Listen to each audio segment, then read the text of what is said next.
Você nunca deixou de fazer nada na vida porque o seu peito doeu, ou porque o seu braço doeu, ou porque a sua perna doeu. Você deixou de fazer alguma coisa na vida porque alguma coisa aconteceu aqui dentro do seu cérebro. Se você quiser mudar a sua vida, você tem que começar mudando a sua...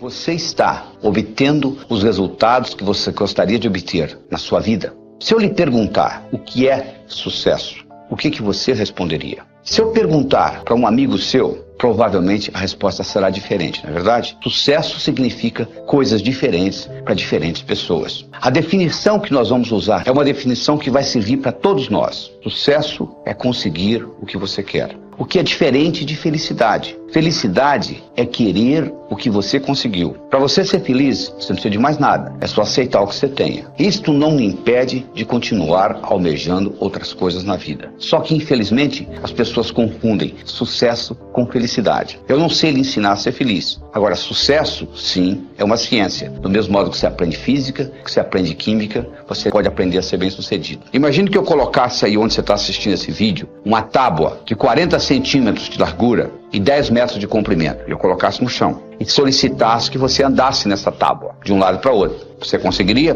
Provavelmente sim, né? Não tem problema nenhum andar de um lado para o outro. Agora eu pegaria essa tábua e colocaria essa tábua entre os dois prédios mais altos de Nova York, 108 andares. E agora eu solicitaria que você atravessasse essa tábua de um lado para o outro. Você faria? Provavelmente não. Mas fisicamente você consegue fazer. Você não fez lá, não andaria no chão? O que acontece? Imediatamente vai aparecer no seu cérebro o chamado self-talk. Olha, você vai escorregar, ó, você vai cair, ó, vai ventar, não é verdade? Você nunca deixou de fazer nada na vida porque o seu peito doeu, ou porque o seu braço doeu, ou porque a sua perna doeu. Você deixou de fazer alguma coisa na vida porque alguma coisa aconteceu aqui dentro do seu cérebro, não é verdade? Sabe como é que eles treinam o elefante? Eles pegam uma corda, amarram no elefante, amarram numa árvore. Ele tenta sair e não consegue. Tenta sair e não consegue. Tenta sair e não consegue.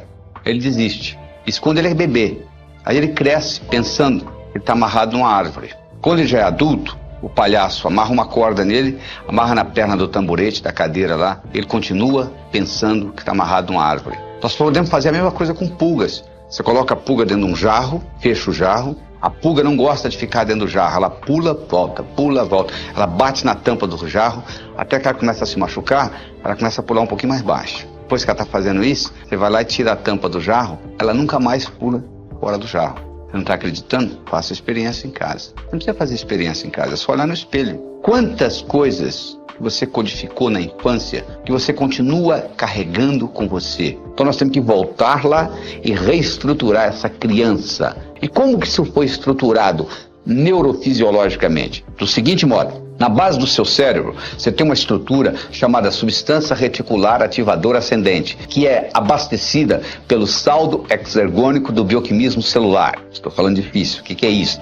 Significa que se eu levanto a mão, eu libero mais energia do que é necessária para levantar a mão. Parte dessa energia vai pelo sistema nervoso e ativa essa substância que ativa o cérebro. Então o seu cérebro se mantém acordado graças à substância reticular ativadora ascendente. A segunda função da substância reticular ativadora ascendente é funcionar como se fosse uma secretária executiva do seu cérebro. O seu cérebro não pode prestar atenção em mais do que 5 a 9 coisas de cada vez. Você não estava prestando atenção no dedão do seu pé direito, até que eu falei, nem tampouco na ponta do seu nariz, nem no lóbulo da orelha esquerda, e assim por diante. Porque você não pode prestar atenção em tudo isso, no que eu estou falando, na temperatura da sala. Opa, peraí, tem que ter uma prioridade. E a substância reticular ativadora ascendente estabelece essa prioridade. Quem estabelece para ela? O cérebro. O cérebro diz, ó, isso é importante, eu quero ver, isso não é importante, eu não quero ver. Então as suas crenças foram codificadas e o cérebro diz para a substância reticular, é isso aí. Então imagina uma menina com 12 anos de idade abusada sexualmente. Ela chega à seguinte conclusão: homem não presta. O cérebro dela diz para a substância reticular, então se você encontrar um homem que não presta, eu quero saber. Quando você encontrar um que não presta, eu não quero ver. E daí para frente, o que é que ela vai encontrar na vida? Homens que não prestam. Então com isso se perpetua. E você então passa a ter a sua vivência de acordo com as suas crenças, de acordo com a sua autoestima. Está entendendo como a coisa funciona? Se você quiser mudar a sua vida, você tem que começar mudando a sua autoestima. Nós vamos trabalhar nisso aqui. Como é que você melhora a sua autoimagem? O que você precisa fazer para mudar essa autoimagem? O que você precisa fazer para modificar essa janela da substância reticular ativadora ascendente e, consequentemente, mudar a sua percepção. Mudando a sua percepção, você muda a sua realidade. Porque as coisas são simples. Nós somos animais linguísticos. Linguagem nos diferencia dos outros seres e nos faz humanos. Nós temos dois tipos de linguagem. Nós temos uma linguagem que gera ação e uma linguagem que não gera ação. Se eu disser para você, a temperatura dessa sala está quente. Mudou alguma coisa no universo? Absolutamente nada. A temperatura continua a mesma, não é verdade? Isso é uma linguagem que não gera ação. Agora, se você estivesse aqui e eu dissesse para você, segura essa caneta, por favor, e você segurasse, a caneta teria passado da minha mão para a sua. O que aconteceu? Aconteceu uma ação. Essa linguagem, solicitação, gerou uma ação. Você quer ver uma outra linguagem que gera ação? Declaração. Se você vai perante um juiz, homem e mulher, e o juiz diz, eu declaro vocês marido e mulher, e 5 segundos depois que ele acabou de dizer isso, você levanta a mão e diz assim, sou juiz, eu não quero me casar mais. Sabe o que ele vai dizer para você? Agora é muito tarde, você agora tem que se divorciar, porque eu já declarei, eu já criei uma realidade jurídica na sua vida, através de uma declaração. Então vamos analisar isso mais cuidadosamente. Imagine se ao invés do juiz, você fosse no seu vizinho que é bancário e pedisse a ele para lhe casar. Você acha que ficaria válido? Claro que não. Ele não tem autonomia, ele não tem autoridade para declarar marido e mulher, não é verdade? Então, para você ter uma declaração, você tem que ter autoridade. Segundo, tem que acontecer no aqui e agora. O juiz não diz, eu declaro que vocês serão marido e mulher. O juiz diz, eu declaro que vocês são. E terceiro, tem que ser positivo. O juiz não declara, eu declaro que vocês não são mais solteiros. Isso não é declaração. A declaração é no positivo, é no aqui e agora, e alguém que tem autoridade. Agora eu lhe pergunto, quem tem mais autoridade sobre você? Você. Quando você tinha 5 anos de idade, não. Seu pai, sua mãe, seus irmãos mais velhos, sei lá quem. Mas hoje, ninguém tem mais autoridade sobre você do que você. Então você tem a possibilidade de recriar você linguisticamente. Esta é a verdade. E como é que você recria você linguisticamente? Declarando. Eu declaro que sou inteligente. Ser, fazer, ter. As pessoas pensam que é o contrário. Se eu tivesse inteligência, não. Eu declaro ser inteligente. Eu passo a fazer o que gente inteligente faz. Eu passo a ter inteligência. Eu declaro ser próspero. Eu passo a fazer o que gente próspera faz. Eu passo a ter prosperidade. Por isso que o ser vem antes do ter. Porque se você tiver o ter sem o ser, não pertence a você.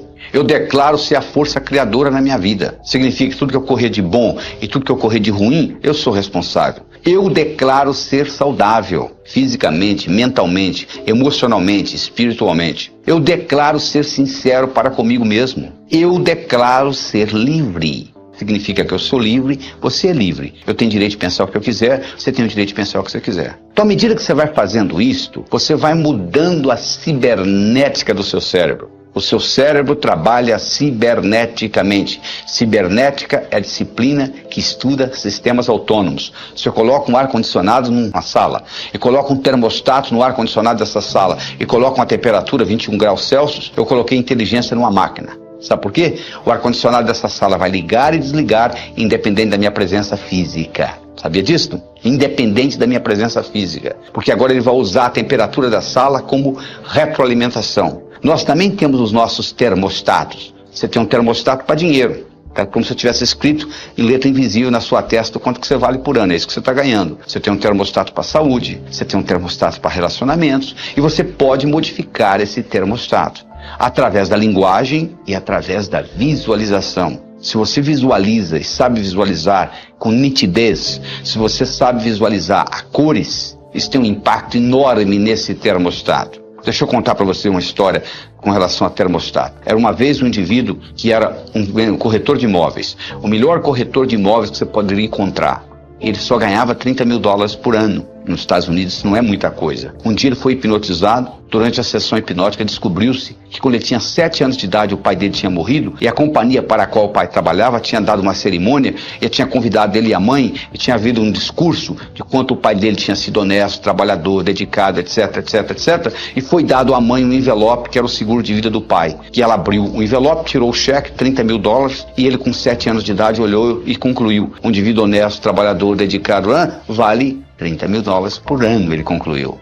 trazido de volta da sessão hipnótica e trabalhado com essa tecnologia que eu estou trabalhando com você aqui agora nesse vídeo, esse indivíduo na semana seguinte dobrou o que ele ganhava, na semana seguinte ele triplicou, na semana seguinte ele quadruplicou. Um ano depois, ele ganhava $1 milhão por ano, fazendo o que ele sempre soube fazer, levantando a mesma hora que ele sempre levantou, indo dormir a mesma hora que ele sempre foi dormir. Sabe o que mudou? O termostato dele. Essa que é a diferença que faz a diferença.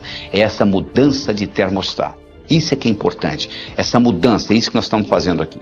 William James, que é considerado o pai da psicologia moderna, ele foi um filósofo, um psicólogo, professor da Universidade de Harvard. Ele tem uma frase famosa que é a seguinte: o passarinho não canta porque está feliz, ele está feliz porque canta. Porque uma vez foi perguntado ao Dr. James: Dr. James, na sua opinião, qual foi a descoberta mais importante no campo do desenvolvimento humano nos últimos 100 anos? Ele disse: na minha opinião, foi que antes pensava-se que para você fazer, você tinha que sentir primeiro. Agora nós sabemos que o contrário também é verdadeiro. Você começa a agir e o sentimento aparece. Então não fique esperando que o sentimento apareça para você começar a executar. Comece a executar que o seu termostato vai mudar. Você começa a modificar isso e um termostato modifica.